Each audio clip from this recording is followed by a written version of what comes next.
할렐루야. 오늘도 생명의 주 되시는 우리 예수님을 찬양하며 우리 예수님을 경배합니다. 할렐루야. 오늘 우리가 마가복음 12장 1절로 17절까지의 말씀을 함께 교독했는데요. 네. 예수님이 이제 본격적으로 비유로 또 말씀을 하십니다. 예수께서 비유로 저희에게 말씀하시되 한 사람이 포도원을 만들고, 이 비유는 포도원 비유입니다. 네, 1절에 포도원을 만들고 산울로 두르고 죽자는 구유자리를 파고 망대를 짓고 농부들에게 새로 주고 타국에 갔더니, 네, 우리는 이 1절에서 이 포도원의 배경을 한번 이거를 이해를 하고 넘어가야 됩니다. 여기서 포도원의 주인은 바로 하나님이십니다. 또 이 포도원은 무엇을 의미하느냐? 이스라엘 민족을 뜻합니다. 이 또 포도원의 망대가 나오죠. 이 망대는 하나님께서 이스라엘 민족을 보호하시고 보존하시는데 이방인으로부터 이스라엘을 지키기 위한 망대입니다. 여기서 또 농부들이 나오죠. 농부는 유대 종교 지도자들을 지칭합니다. 그래서 이제 2절에 보니까 때가 이름에, 이제 이 때는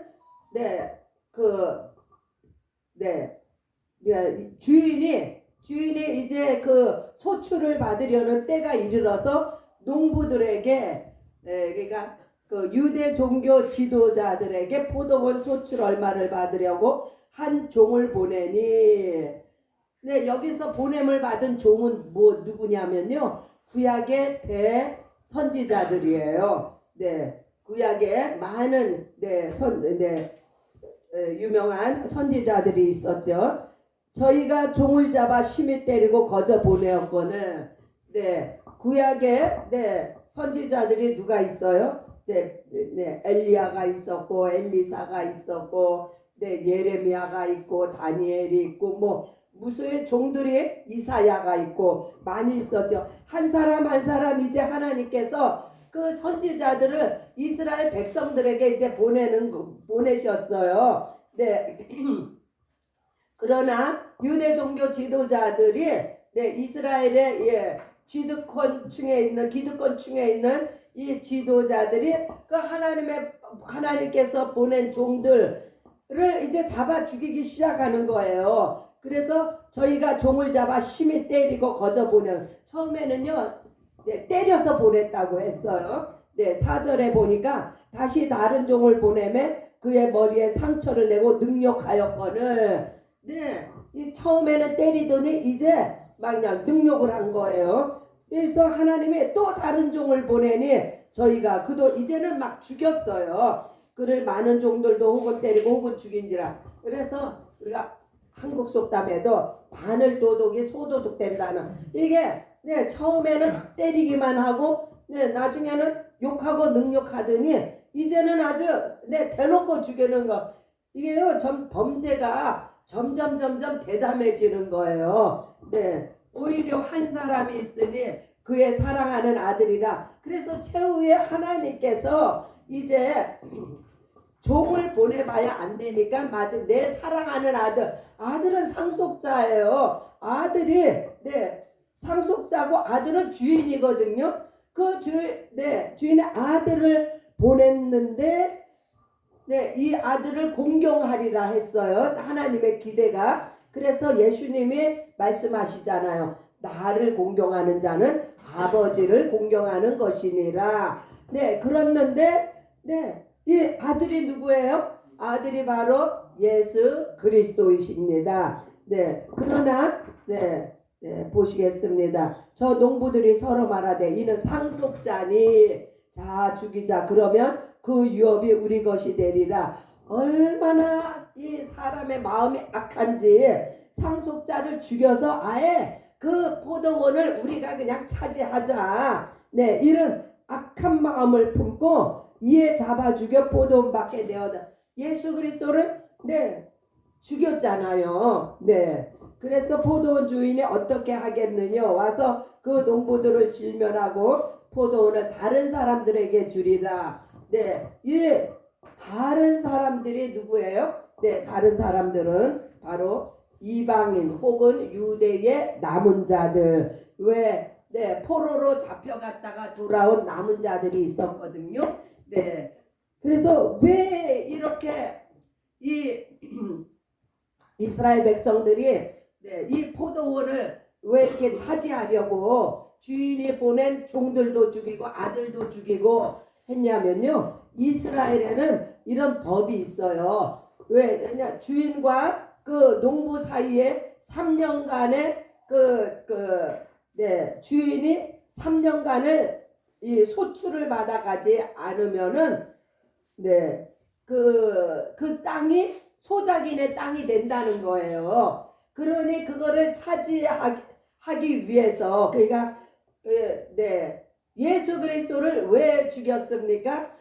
이 로마 압제에서 유대 종교 지도자들이 자기들의 그 기득권을 뺏길까 봐서 예수님을 로마에 내어준 거 아닙니까? 그래서 보면은 10절에 보면 건축자들의 버린 돌이 건축자들의 버린 돌이라는 거는요 바로 이스라엘 백성들이 예수님을 버렸다는 이야기예요. 그 버린 돌이 모퉁이의 머릿돌이 되었나니 이것이 주로 말미암아 된 것이요 우리의 눈에 기이하도다. 이스라엘 백성들이 예수님을 배척하고 예수님을 버렸지만 예수님은요 교회의 모퉁이 돌이 되셨습니다.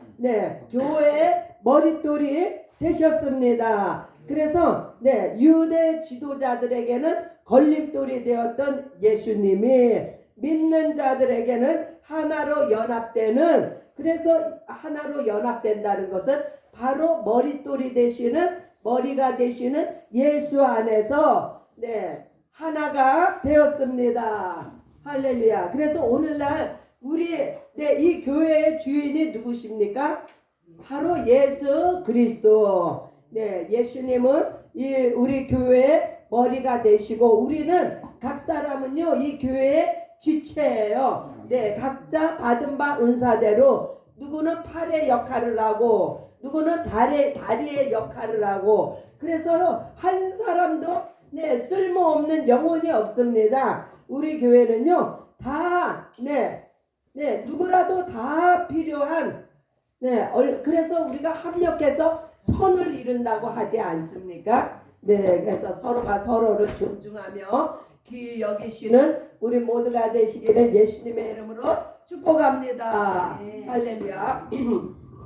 12절에 저희가 예수의 이 비유는 자기들을 가리켜 말씀하신 줄 알고 잡고자 하되, 그래서 예수님께서 이 포도원 비유를 이렇게 말씀을 하시니까 유대 지도자들이 바로 자기들을 두고 한 거라는 거를 양심에 듣고 양심에 아는 거예요. 그래서 예수를 잡아 죽이려고 이 순간에 이게요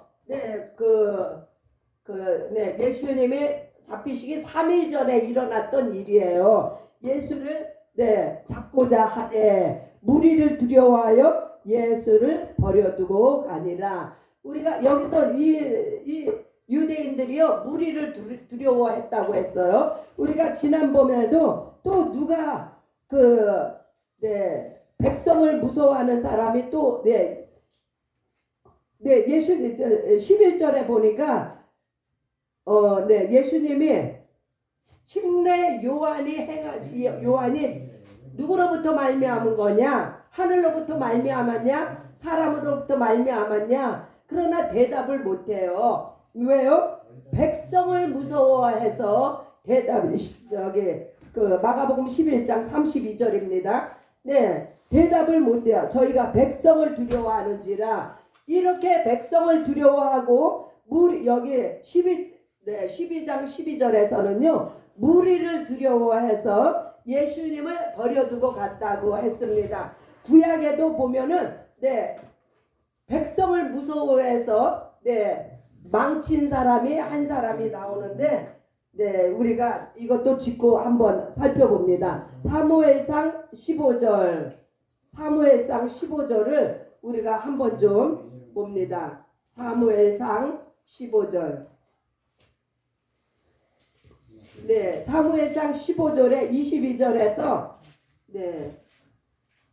24절 15장 24절을 보면 사울이 사무엘에게 이르되 내가 범죄하였나이다. 내가 여호와의 명령과 당신의 말씀을 어긴 것은 내가 백성을 두려워하여 그 말을 청종하였음이니라. 사무엘상 15장 24절의 말씀입니다. 이 사울이요, 사울이 정말 겸손하게 그 행구 뒤에 숨어 있을 때 하나님께서 저를 들어서 왕을 삼으셨어요. 그러나 자기를 세우신 하나님을 두려워해야 되는데 백성을 두려워해서 하나님께서 아말렉의 모든 것은 다 진멸하라고 했는데 백성을 두려워해서 백성이 좋아하는 것들을 숨겼어요. 그러자 이 사무엘이 그것을 지적을 합니다. 그래서 뭐라고 지적을 해요? 사무엘이 가로되 22절 여호와께서 번제와 다른 제사를 그 목소리 순종하는 것을 좋아하신같이 좋아하시겠나이까. 순종이 제사보다는, 이거 유명한 구절이 바로 이 때문에 나오는 거예요. 순종이 제사보다 낫고 듣는 것이, 하나님 말씀을 듣는 것이 수양의 기름보다 나으니. 그래서 사무엘이 사울한테 당신이 하나님의 말씀에 순종을 해야 되는데 백성을 두려워해서 백성의 말을 들었으므로 그래서 왕위가 패해지는 거예요. 오늘날 우리도 마찬가지입니다. 우리가 누구를 두려워해야 돼요? 하나님의 말씀을 두려워해야 되는 거예요. 환경을 두려워하거나 우리에게 처한 어떠한 우리의 이 사탄 원수마귀의 그 어떤 유혹과 시험에 넘어가는 것보다 우리가 하나님의 말씀을 두려워해서 예수가 그리스도다 하고 분명하게 예수님의 말씀에 응답하는 우리가 되시기 바랍니다. 예수님은 오늘도요 끊임없이 우리에게 믿습니다. 너에게 믿음이 있느냐? 너가 나를 사랑하느냐? 예수님이 이렇게 우리에게 말씀하실 때 우리가 내 환경을 두려워하고 또 우리가 우리의 가족의 어떤 끈을 이 세상의 어떠한 배경 이러한 것들 때문에 우리가 예수 그리스도 앞에 나아가는 거 혹은 예수님의 말씀에 순종하는 거 혹은 예수님을 따라가는 것에 우리가 담대해야 됩니다. 그 어떤 것보다도 우리가 담대하게 주님을 따라갈 수 있는 우리 모두가 되시기를 예수의 이름으로 축복합니다. 이제 끝으로요. 예수께서 가라사대 가이사의 것은 가이사에게 하나님의 것은 하나님께 바치라. 이 말씀은요. 이제 유대 그 지도자들이 예수님을 시험하기 위해서 어떻게든지 율법으로 예수님을 올무에 걸려서 예수님을 아주 그 책 잡으려고 이렇게 시험을 하는 거예요. 그래서 예수님께서 가해사의 것은 가해사에게, 이걸요 폭넓게 우리가 생각을 한번 해보자고요.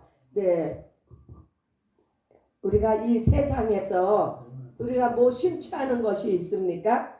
그것 때문에 하나님을 예수님에 대한 믿음은 저 멀리 가고 이 땅의 것에 우리가 혹시 마음이 빠져 있습니까?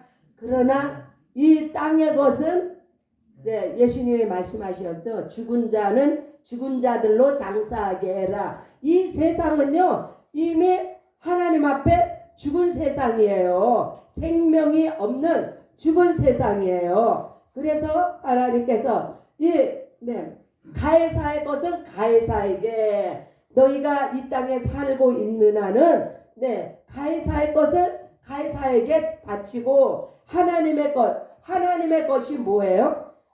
하나님의 것은요, 바로 예수 그리스도가 하나님의 것이에요. 그래서 예수 그리스도와 왜 관련된 것, 하나님의 것은 그냥 한마디로 예수 그리스도의 말씀을 통한 것은 다 하나님의 것이에요. 예수님은요, 하나님의 아버지로부터 오지 않은 것을 행하시지도 않고 말씀하시지도 않기 때문에 하나님의 것을 하나님 앞에 바쳐라. 예수 그리스도로 말미암은 그 모든 것은 다 하나님의 것이기 때문에 우리가 하나님 앞에 온전하고자 할진대 바로 예수 그리스도와 하나로 연합하여서 예수 그리스도와 그 말씀에 청종하고 예수 그리스도를 믿고 따라가기를 소원하는 오늘도 우리는 왜 여기에 나와 앉아 있습니까? 예수님의 말씀을 청종하고 예수님의 하신 말씀을 듣고 믿고 따르기 위해서 우리가 오늘 이 아침에도 예수님의 말씀을 귀 기울이고 듣는 거 아닙니까? 네, 아멘. 오늘 우리가 이 마가복음 12장을 통해서 어떠한 교훈을 얻었습니까? 어떠한 생명을 우리가 얻었습니까? 중요한 것은요, 하나님을 두려워하고, 이 땅에 사람을 두려워하지 말라는 거예요. 하나님 앞에 신실하면요, 하나님께서 반드시 보응하십니다. 하나님을 두려워하라 소리는요, 정말 전심을 다해서 신실하게 예수 그리스도를 바라보고 믿고 따르라는 말씀이에요. 예수 외에는 우리가 믿고 따를 것이 이 세상에는 없다는 이야기예요. 그래서 가해사의 것은 가해사에게, 분명히 이 땅에 가해사의 것이 있습니다. 하나님께서 이 세상의 권력자들도 하나님께서 세우신 거예요. 그래서 가해사의 것은 가해사에게, 이 땅의 것에 마음을 빼앗기지 말라는 거예요. 이 땅의 것은 언젠가는 사라져 없어집니다. 그러나 영원한 하나님의 나라의 것, 바로 예수 그리스도의 말씀과 행하심을 따라서 우리가 오늘도 승리하는 삶을 살기를 예수의 이름으로 축복합니다. 할렐루야. 우리 교회가요, 우리 교회뿐이 아니라 온 세계의 교회는요, 다 거저 생긴 게 아니에요. 예수 그리스도의 피값으로 세워진 교회입니다. 교회가 무엇이에요? 한 사람 한 사람이 예수의 피값으로 죄사함을 받고 성령으로 거듭난 사람이 바로 교회입니다. 한 사람 한 사람의 교회가 모여서 이렇게 우리가 예수의 이름으로 연합해서 예배드리는 이곳에 바로 하나님의 성령이 우리와 함께 하시며 하나님께서 영광을 받으십니다. 할렐루야. 이 시간 우리 함께 기도하는 시간이 되기를 원합니다. 어리석고 미련한 포도원의 그 이스라엘의 민족과 같이 예수 그리스도를 등한히 여겨서 멸망받는 이 세대가 아니라 이 악하고 음란한 세대에 예수 그리스도, 생명의 주 예수 그리스도를 증거하고 전파해서 예수 그리스도만이 온전히 하나님의 것이며 하나님의 나라가 예수 그리스도를 통해서 이루어져 나간다는 것을 우리가 우리는 빚진 자예요. 무엇이요? 복음의 빚진 자예요. 생명의 복음을 증거하시며 증인이 되는 우리 모두가 되시기를 예배에 참석한 모든 이들을 예수의 이름으로 축복하며 우리 함께 기도하시겠습니다. 주여 한번 외치고 한 목소리로 기도합니다. 주 아무거나 하세요. 주